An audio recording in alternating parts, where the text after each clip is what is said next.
How Not to Marry a Welshman, and Other Success Stories. Chapter 2. The Two-Way Street Paradox, in which Good and Ready, Dinmum's young, chosen family, reviews Dinmum's concise romantic history and explains the two-way street paradox in regard to hard-run sovereignty.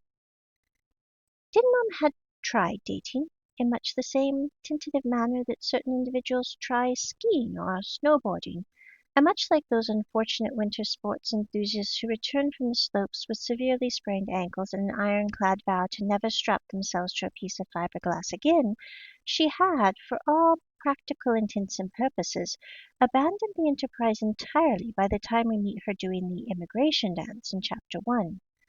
Her friends and acquaintances found it unequivocally odd that she remained proverbially single. In fact, when she eventually left her position at a local school to return to university to finish her degree, a widespread rumor circulated that she was relocating for a boyfriend in Chiang Mai.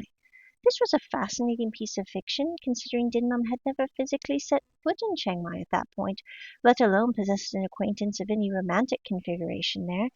She had simply been solo for years. The few times she had actively or briefly attempted the dating ritual, the logistics had gone awry far too spectacularly to justify the energy expenditure. As a close friend had once astutely summarized, she does not do stuff that is vastly uncomfortable, and initially dating is usually vastly uncomfortable, ergo she does not date. While this diagnosis was perhaps an oversimplification, it was empirically accurate.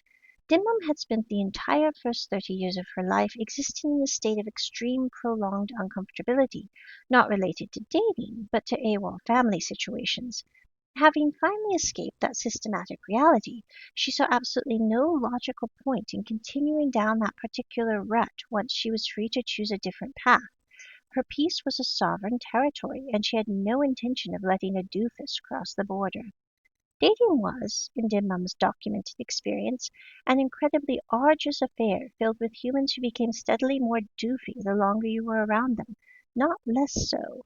By the point in time we meet her at the immigration counter, her historical data pool was remarkably concise. She had dated precisely 5 people in the whole of her life. Not a single one of these trial ones had managed to survive past the 3-date mark or a duration of longer than 4 weeks. Granted, in every single case, it was Dinmum who had politely yet firmly declined all future outings. She had been forced to conclude, with a sort of detached clinical clarity, that she had apparently viewed the entire concept of human relationships, romantically speaking, far differently than the vast majority of the population.